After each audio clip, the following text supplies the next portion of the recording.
$8 million the year before, and now APD is saying that they have a surplus of 350 million that they're turning back. That is not a surplus. That is money that went unspent. A surplus is actually when you got money left over after you spent it the way you're supposed to. That's what a surplus is. So the 350 million that they're talking about reverting, you guys, that's only the general revenue portion. That's the 40% of the state of Florida. The 60% is what is going back to the feds. That's while there's that many people on the waiting list. So we want to have a couple of things happening. We want to have money spent in a way that's responsible and where you actually can get people off of the wait list, but also we have to improve the providers at the same time. We have to have quality. We can't have just quantity. That doesn't work. And we don't even have quantity, it seems, especially in particular services like behavior services and CDC consultant. What a great program that is. Too bad you can't get on it because there's nobody to do it, including me, including us, including our agency. And that's the only thing that I want to do. We all want to just be able to, get these people off of that waiting list, get them connected to quality providers that actually can create some sort of stability in their life. Because then when you have stability, you have a few things happen. If they start to decrease, start to go away, start to get better, and then you don't need those kind of services or as much as you used to anymore. You also get actual true community integration because you're just scrambling to get that personal support so your parent can get to their job so they can pay the bills. When you create that stability, it really does start to actually really make everything work. The quality of life is better. The providers actually count on a paycheck, but you want providers who want to show up. You want providers who want to do this. We don't want abrasive, crappy providers that are abusive. No way, man. We want good people who want to stick in it and stay for the long haul. We want lifers. That's what our people need. That's what they deserve. And I think when you talk about that kind of stability, who wouldn't want that? Seems like, maybe the state agency serving our folks really doesn't. And they continue to put a bunch of processes in place instead. They don't know how to streamline. Unfortunately, they've had a chance, and all they've done is continue to add more hoops and obstacles. So we're having to go outside of that with, trying to help get the legislators to understand, recognize, and help us come up with how to implement the solutions that all of you know exist. So Melissa, girl, you're fired up. I love it. And I'm tired. I'm tired. As much as it's been really nice to meet good people and good legislators, I really don't want to spend my time driving up and back to Tallahassee and doing all of this. Gotcha, I want to do what I'm supposed to do. I want to do my job, and I want to support coordinators in and get them excited and get them connected and get it to the point where, when Representative Tant said that she didn't even know the support coordinator's last name, I was like, oh man. And she had told me that the day, listen, I said, tell the committee how bad things are on your end with it. I can take it. And, we're lumped in with those guys. We want quality. We want everybody wants that on this call. Everybody should want that and they do want it in the legislature. So I'm tired, and I know everybody else is. Well, Melissa, and if you're sensing, hang on, just what that electric energy coming from Melissa Mazeta is kind of rampant for everybody that was in Tallahassee this week. We did see a whole lot of support in our corner for developmental disabilities in a way that advocates for the last 30 years have said we haven't seen this. And so she's giving you the takeaway kind of towards the end of the week, but I know a lot of families weren't in Tallahassee with us, and we want to kind of go by what happened this week. And then I want Melissa to come back because there are a few things coming up this next week that we should be tuning into. All right, so apologies for the technical difficulties earlier. I'm actually still coming back from Tallahassee and Lakeland. This is We the People, by the people, for all the people. And we are a group of family members self-advocates and providers that have a mission, that we connect with our local legislators by sharing our personal stories in an effort to create positive legislative change. So, whoo, Melissa, you got me all re-pumped up. I had just done this and now I'm back up. DD Day in the Capitol was on Tuesday, and we had several of our family members. I'm on my phone, so I can't see who's on the call, but I know I see Hulda, I see Sylvia. There were a lot of us there, and it was beautiful.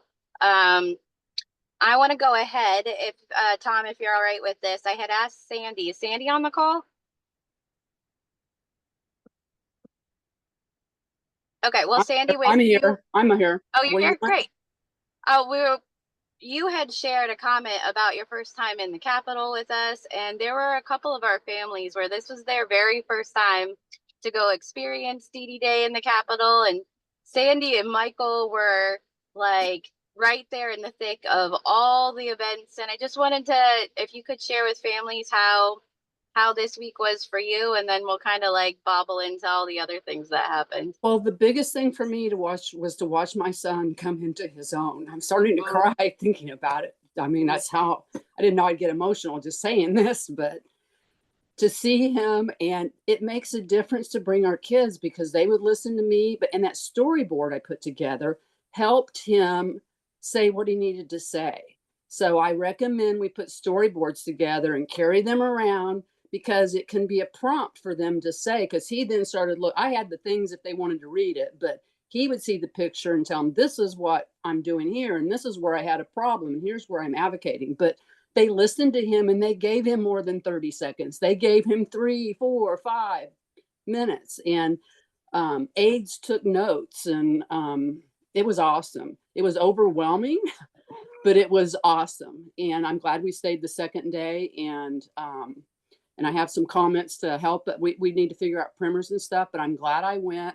And I don't think you're ever going to be able to be prepared for something like that. It's kind of like going to family cafe. You can warn people, but you get there and this isn't just drinking from a fire hydrant. It's chaos everywhere. And it's just, you can't. But anyway, we're so glad we went, and we're so glad you guys put this stuff together, because I would have never had the courage or think I was able to go do that. And Michael and I, and so it's cool. And to have that room to be able to recharge in, I don't think I could have handled it without that room to recharge. So thanks for all you guys are doing. But I encourage people to go. And even if you only meet with 2 or 3, and to start building relationship with legislators now. So anyway, I learned a lot, and I just am so glad to see them, not just what I learned, but what Michael learned. And he's really gung-ho about. I was thinking he was not going to overwhelm him, because he gets overwhelmed and has meltdowns easier. He said, Mom, I had a hard time, but I made myself, because I know this matters. So. Yeah, Michael got me through most of the elevator rides. He's the master. He loves elevators. And he got a map in he told the legislators, like, how do you? He's like, well, I have a map in my head. It's all gets mapped out in my head. And I'm like, well, that gives insight, because that's his thing. He is good at mapping things out. Tuesday morning, I'm doing this in my own head right now. So Tuesday morning, we all went to the second floor rotunda, and there was an entire circle building full of different organizations and folks that were there for just developmental disabilities, where Orange Thing took, and there were a lot of families wearing orange. Nicole went and got these, orange bracelets so people would know we're here for developmental disability awareness. Of course, the ARC was there, FDDC was there, the SANS group was there, the APD was there, but we didn't spend a ton of time. We all kind of took places at the table throughout the day, because we had a House room and a Senate room where we could bring legislators in. And we did see a lot of them. Actually, we kind of double booked. We had Senator Gruters and Representative Buchanan in the same time, changing places. And thank God we did have that recharge space, because I checked my steps and it was like 15,000 steps that day. That's a lot of stepping. But we were able to recharge, and we also got lunch. And I don't know if Fino's on Yeah, the I was call. gonna say, I But was gonna interrupt you. this guy, I wanted to just interrupt where you were yep, going. I wanted to thank Fino yes, for doing that. That was awesome. yes, thank you, Fino. I don't, is he here? I'm here, no sweat. I appreciate that everybody enjoyed the lunch and anything when I could help, I will. And we'll do it again next year. No problem. But it was great. I appreciate that everybody was able to come up and I was able to help as many people as I could. Well, you helped all of us and more, actually, and I'm really, really grateful. One of the things that I'm still learning, I'll probably keep learning, is that there may be a schedule, but that schedule changes. We had this one room, meeting room, and then the legislature had like double booked it, so we had to move out of that room, and we had 2 appointments in between. And I was on the other side in the Senate when all this turnaround happened. So if Rosalind's on the call, thank you so much for mastering that transition. It was a really beautiful day. Did we go to any hearings on Tuesday? I'm gonna need some audience participation today. I think we all just had appointments all day, in and out. Some of us had them in the room, some of us had with our own our legislators, and then groups went. I don't even know about probably the majority of conversations that were happening. The ones that I were a part of, every legislator was almost enthusiastic that we were there. I've never experienced anything like that when I talk about my family. And it was magical. And then, Tom, did you want to add in there? Yeah, I did. I think that what a lot of Tuesday reflected is all the amazing work that everybody on this call did. In that enthusiasm didn't come because we showed up that day. That enthusiasm was because we educated them. We made it engaging and personal and local and heartfelt. And you could feel the emotion in Lauren Mello's experience. And, we want to back up a little bit to Monday night. Monday was a magical time. Margaret Hooper, there she is. We sat at dinner together. And next thing you know, Stephanie is being recognized as the Family Advocate of the Year for the Developmental Disabilities Council. With great gratitude and graciousness, also recognized us, all of our work, all of our collaboration, all of our contributions. And, that was a beautiful moment. Margaret, can you talk about that for a little bit? Margaret? Did you say me? Yes, I did. Can you share a little bit Okay. about that moment? It was very nice. The Adelio Valdez Self-Advocate Award for Leadership and Advocacy was won by Crystal Sims, a longtime advocate out of Martin County. And then for the first time, we had the Bobby Lake Family Member Leadership and Advocacy Award after the great Bobby Lake, who was a council member for a couple years, but he was involved with the ARC of Florida and his local ARC for his whole life on behalf of his daughter. And so really, I think I told Stephanie that I brought the idea forward. We had talked about it before, but there was so much positive work from family members last year, and of course again this year, that I thought it would be good to recognize some of the efforts. And of course, Stephanie and there are a few others were in my mind, and I was really glad to see that Stephanie's won because she had done the most, almost incredible Herculean efforts for one person to be able to do all that kind of advocacy and leadership. And so it was just such an honor to be able to recognize her. And I told her, I said, you got to keep your speech to just 2 minutes. So it was a little short. I think it was only 30 seconds, Stephanie. We could have heard a little more, but I thought it was a nice night and it was a good way to get everything started for the next day. Well, I'll tell you that I thought that I could whip 2 minutes out. I was so worried about the next day. Like, I wanted to make sure everybody had their meeting set up that then I got in front of a room full of self-advocates. Crystal Sims has been advocating legitimate, like, to her legislator for 25 years. That's a really long time. And as I scanned the room, I saw like those OG advocates I talk about, 30 years, 25 years, and I got tongue tied, like it was Oh, I didn't such an realize honor. that. Okay. Yeah, you'll get to know me a little more. That was me, like I would just Well, it felt was a very taken gracious aback. acceptance. It was very nice. And but we could have heard more and more because of, just you have a good story. You're involved in so many things, but, Well, um, so like you said, it was a Herculean lift that happened in the last couple years with family advocacy. And this, my name's on this plaque, but I did not Herculean this alone. Everyone on this call, everyone in our group, the families that we have engaged with, I don't know a single one of the people on this call that aren't out there going in several different ways and directions for their family members. And this is a really cool honor.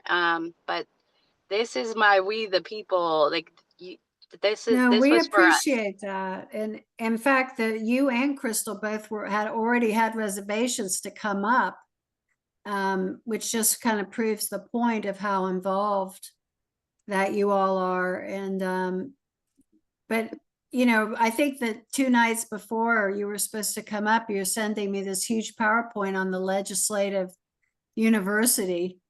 And I just, once again, it was a really nice way to put together information to help people access the system. And I appreciate you. Margaret, thank you so much. And to segue into that university, legislative university handout, if you haven't seen it on anybody on this call, take the time. Talk about being able to be more engaged, more informed, have a beautifully packaged way to communicate.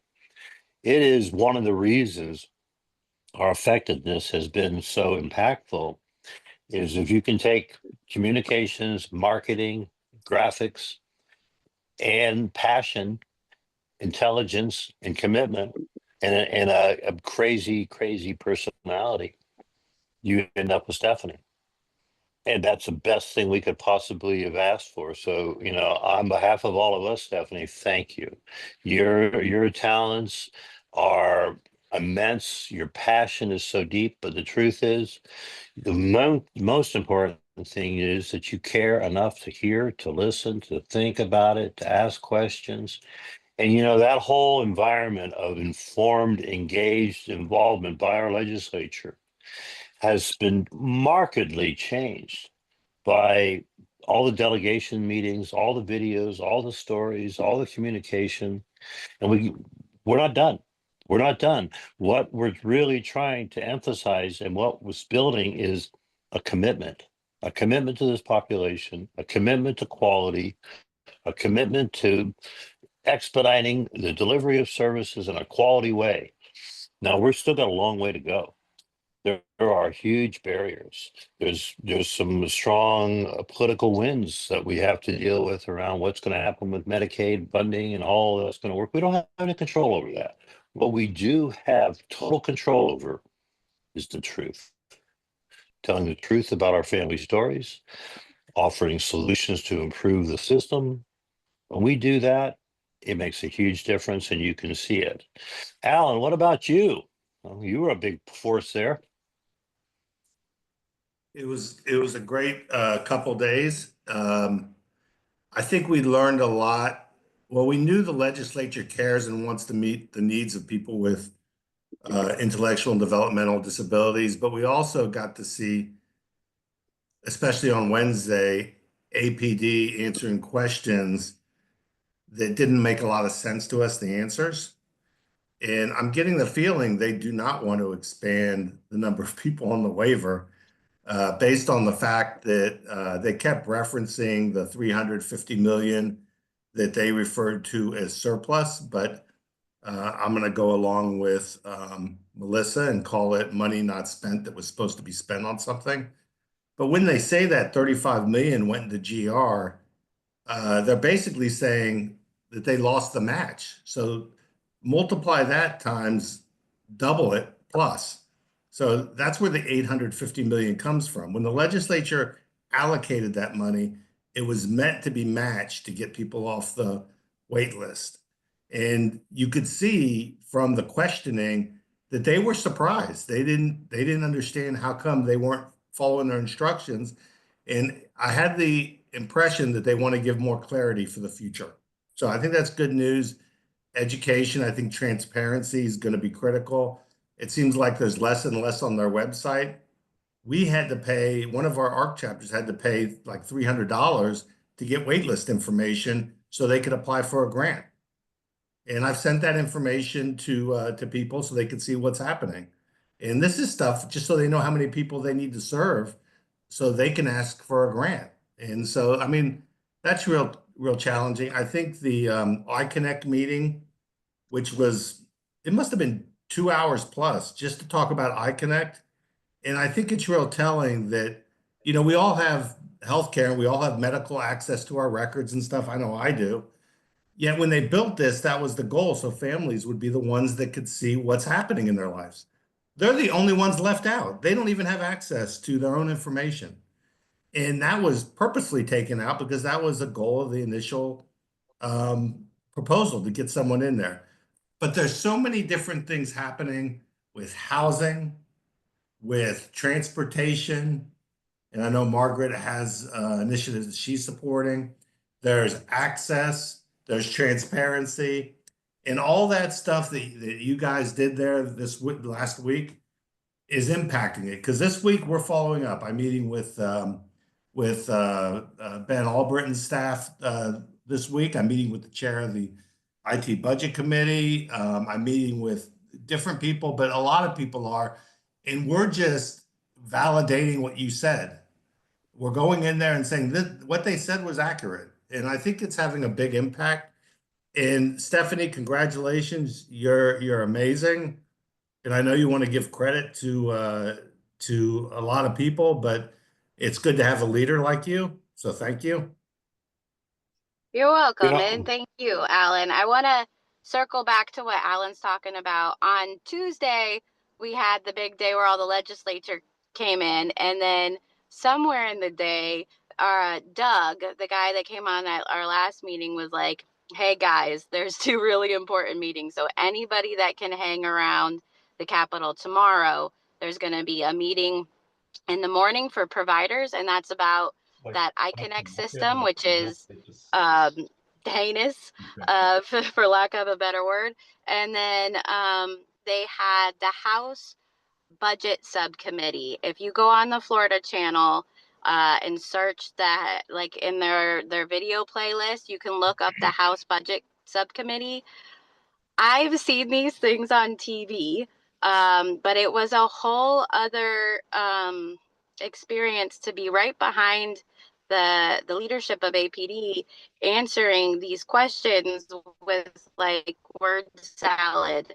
I felt my blood pressure high, and like kind of exactly contrastly listening to the questions that our legislators ask, that came from you guys without a shadow of a doubt. For them to ask that type of intelligent, like they were asking really specific questions, and that felt amazing because finally there's people that can help asking the right questions.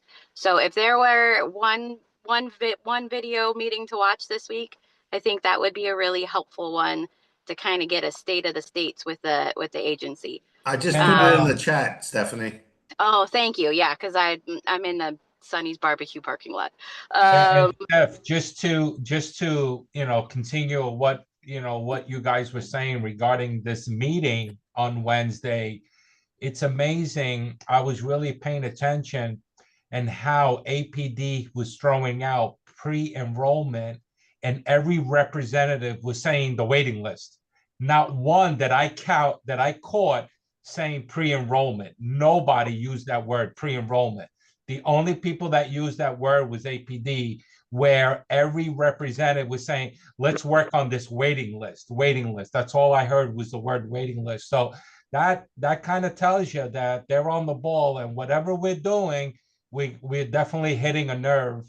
And they want, it seemed to me for the first time that we got a bunch of legislators that do want to help. They do. I feel in my heart that they want to get this fixed. And for them not to use the word pre-enrollment was just a proof right there, saying they're just tired of having these people just sitting Well, the on other this thing, you know, waiting that list. it really, I didn't catch that. That's cool. Oh, I the caught other it. thing the other thing that's important to understand and what you witnessed is freedom of speech. Families have the greatest freedom to tell the truth, to offer the solutions, to be that voice. And part of what has happened is they're hearing plenty of contrasting information that doesn't jive at all with kind of salad talk. And so we have to keep that up. I think one of the things that is important in this group is also taking the time to start to watch these committee meetings, understand that the by the people happens there. The committees are preparing to ask those questions by the people's questions. So the more we can feed them information, solutions, scenarios, the videos, all those things, it prepared them to be able to ask tough questions. And they know they're not going to get the answer. That's just kind of bureau speak that is almost universal. But the truth is, the data doesn't lie. The families can tell the truth. The providers can tell the truth. And if we keep doing that, we have got the legislators not only concerned, but open to listen to solutions. They want this thing to work. And that's what I was talking to Stephanie since before the session even started. We just needed to keep emphasizing a commitment by our legislatures to our people. And I would say, I don't remember running into much in the way of roadblocks at all this time round in the state. So we got to keep it up. And I just wanted to emphasize that when you're seeing the committee meetings and you're hearing many times agencies head, they really can't say much. It's very And difficult. now is like the perfect time to weigh in on that meeting. Like we just saw it on, if you look on the Florida channel, and you write your legislature about, any of the meetings, but I would check that one out because it just happened. That's an opportunity for them to get to know you even more. So a lot of people have asked me, when's the deadline for stories? Never. Like if you send your story, and I'll whip it back to you. And our stories evolve. I feel like there's some things that went on in my life 2 years ago that don't pertain. There's something that happened 6 months ago. Like our stories evolve, and we want to keep our legislators in the conversation on this topic, especially since they're so bought in and they're so invested in wanting to make this right for the individuals and their families. So in contrast to that House Budget Subcommittee that was a surprise, I got a text from my girlfriend from Naples, and she was coming up to Tallahassee for another reason. And she said, "Hey, Steph, come meet me in the Senate gallery. I don't know what's happening, but come on over here." So I went over and darted off to the other side. And on my way out of the elevator, lo and behold, there's JJ Holmes doing a press conference on the Medicaid buy-in bill, and there were about, I think, 4 different other self-advocates that came and spoke, and I got about 2 minutes before I had to turn around, but it was powerful. Like right there on the 5th floor, how about that? We just run into another one of our families. And then I went into the Senate gallery, and they were reading Senate Bill 112, which is the big autism bill. And I got to hear Senate President Ben Albritton at the end, and I think I posted it in our Facebook, but I'll make sure I get it to you guys. Where at the very end, when everybody went around the Senate floor and talked about how enthusiastic they are to help our families, he said, you know, I've got some, there's a mom, there's, you know, I've gotten to know some of these moms. There's this mom, her name's Big Ange, and I know Big Ange. She's one of the toughest women out there, and, you know, she often feels alone. Something like this, I'm paraphrasing. She often feels alone, and these families feel alone, and we want you to know that we're coming to the fight with you. And I like, you know, pinch me. Did that really just happen? These are things I have been hoping and praying for. I know everyone on this call has been, hey, our kids are fighting. We're fighting for them. Help us. And this huge autism bill is a good first start. And they all said that. And those are all things, because I was worried. Last year they said, this is the first start. We're going to keep going. And I was like, okay, we'll see. And then they like really held out on their promise. And this year they're still saying we're not done yet. We're not going to be done until it's done. So that was Tuesday, Wednesday. And then I think and we did go out to eat this year. So one of the things I want to keep doing and building as we do these DD days together is having some family time, because there was a small group of us that just went out. Fino and Melissa were there, and about 4 or 5 of our other families, and it was beautiful. We got to hang out and just be. So that was incredible. Then we all went home, and I got a text from Melissa that said, well, Doug has said I need to come back on Sunday. Melissa, are you back on the line? Because next week is Health Week, and there's like a lot of committee hearings coming up next week that are about our people. So she's going to be coming up there back for us. I think a couple of our families are going to come back. My kids will explode if they don't see mommy.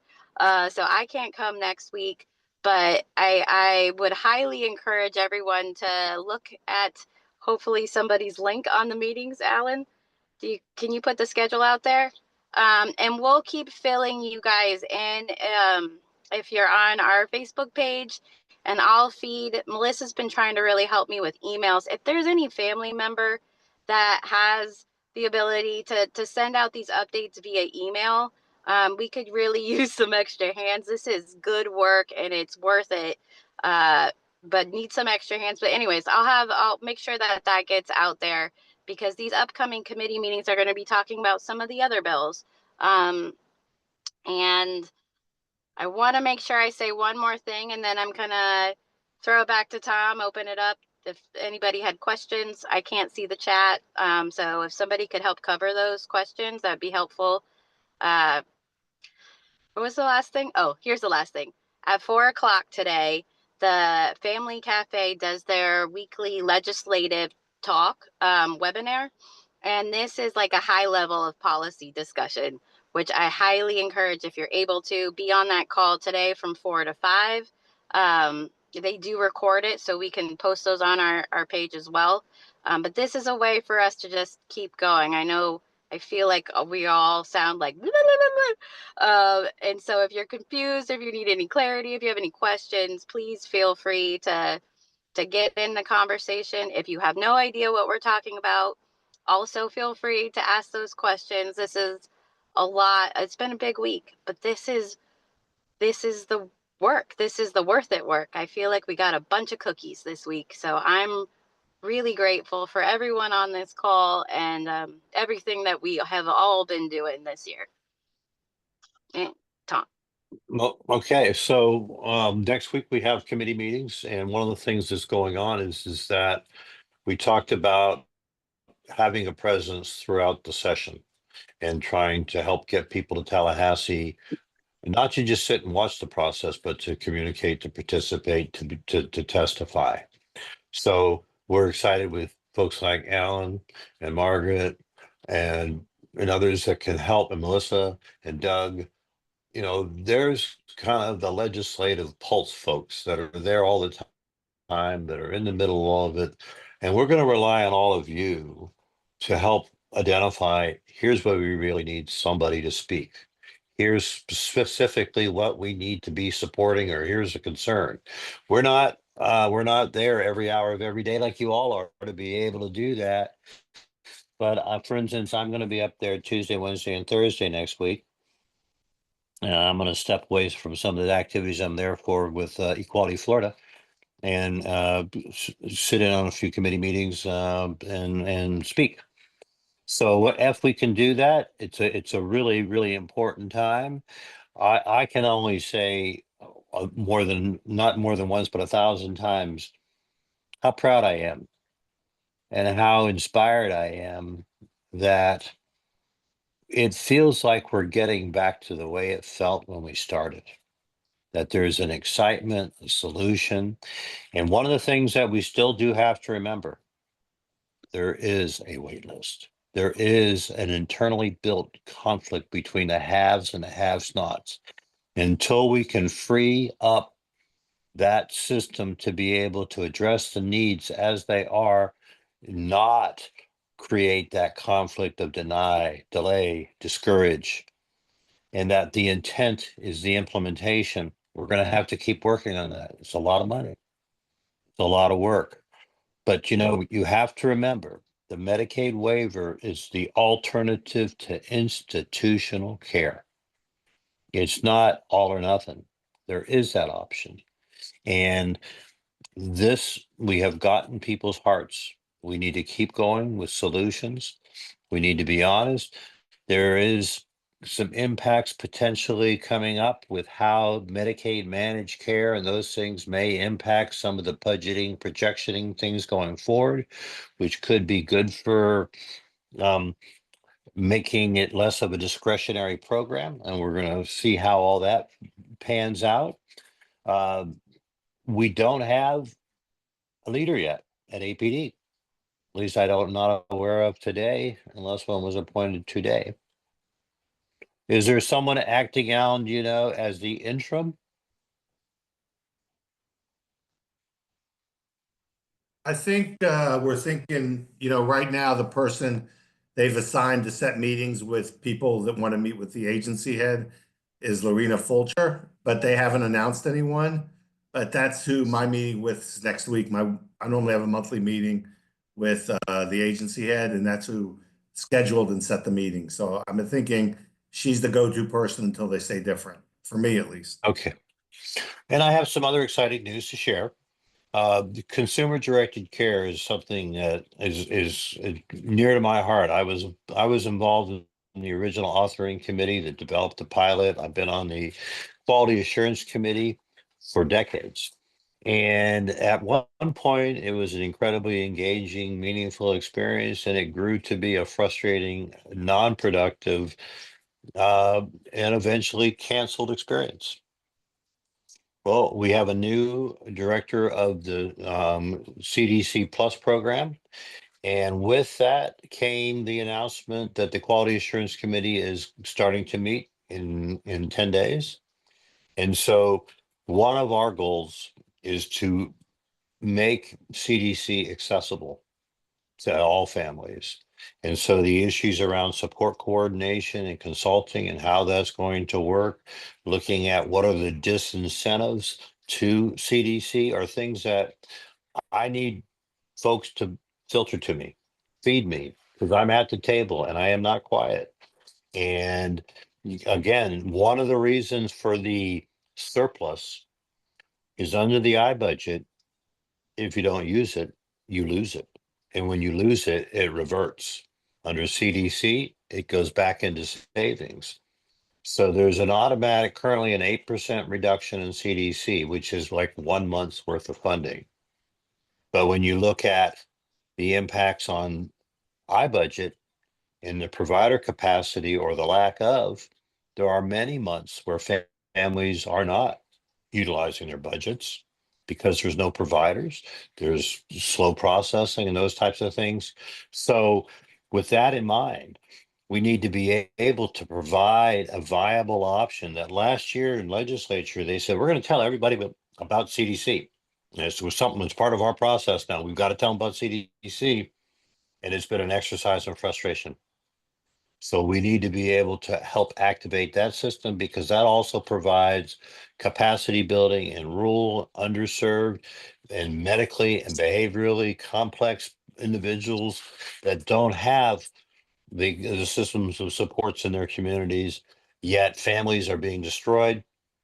The other final thing is, it's really important that we look at the population of children and the impacts that economically it has on families, that currently those families that are served under statewide Medicaid managed care the family must remain poor to get the developmentally disabled services for their child. That diminishes their ability to be self-sufficient, to support, to be able to do many things, and it diminishes hope and progress. Under the I budget, Medicaid is still funding the program, the majority of it for children. Yet right now, the average age is 23 for onboarding of iBudget, which means all those families that would primarily be funded by ACA are sitting on the sidelines or are underserved. So we've got to have to activate that, because on a personal basis, my last thought is I've got an opportunity to look back and think about my family and the impact that the waiver had on our trajectory. And I'm just grateful for all the help of everybody, and we're not done yet. Alan, I know you got to go. Thank you for everything you do and continue to do. We appreciate you.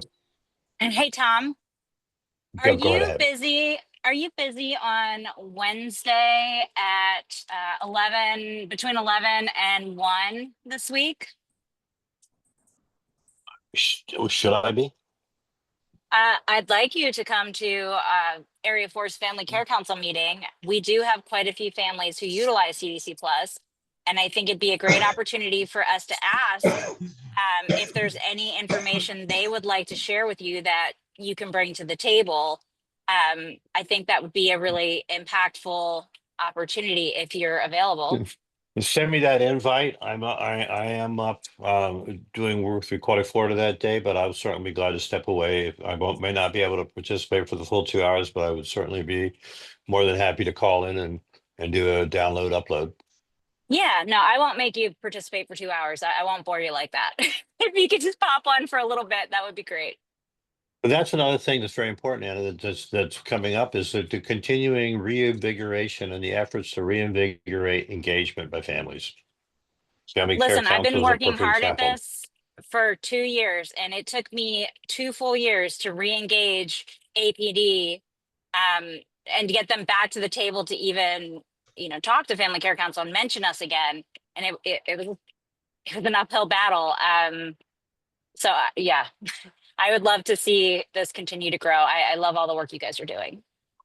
Us guys, you're in it too, Anna. Nice Well, try. all of us. Yeah, And I'm in that's it. I'm in it. So- Listen, I spend all day at the Arc. I spend the rest of the day with my kids. I get it, but I don't have the time on my table right now to do and put in the efforts that you guys are. And I did a long time ago, and I spent a lot of time doing that on my own before I knew any of you were out there.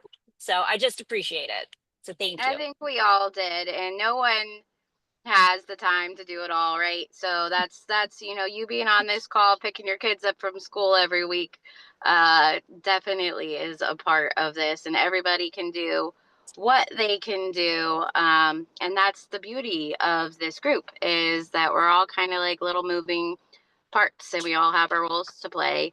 We only have about 5 minutes before that open family cafe questions. call is on.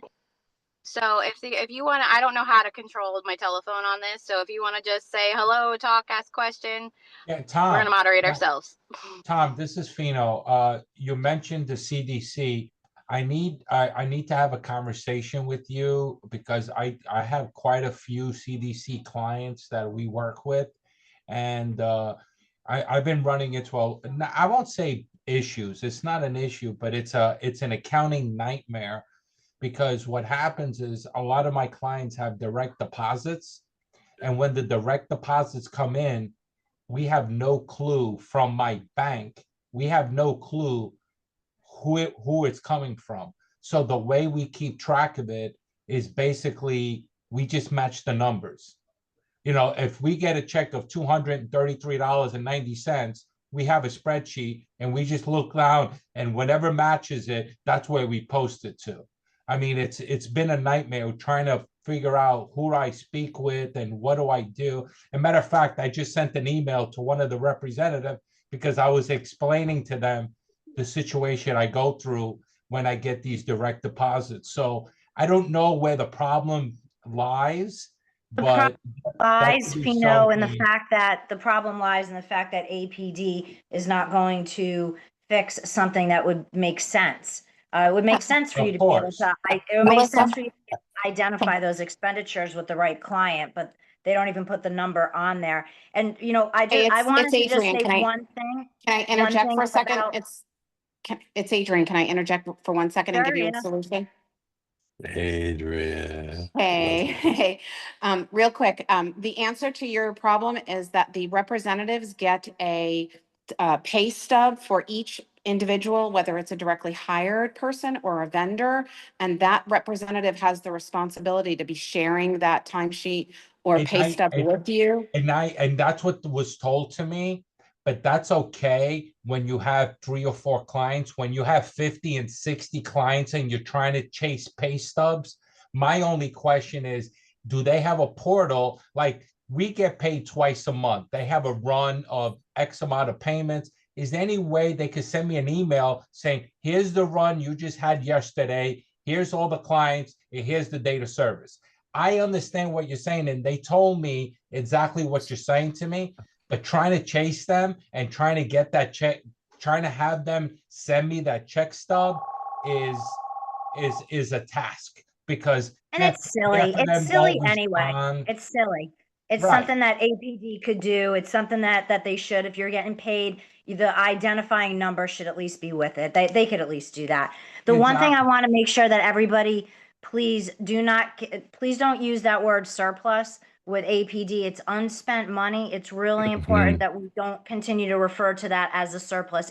A surplus is when you actually have been able to, you know, pay for everything and then you got some money left over, and that's not the case. And the other thing with the legislators, I think that a lot of the families finally realize, like, nobody's going to knock on our door. We have to go knock on theirs, and they really have been receptive. So if you are coming up or anything, your legislators want to see if you're their constituent, you've come all that way, they want to see you. They will make time to see you. I know that they would, and if they don't, that's not really cool. But and Sandy, you said something about finally having the courage for that.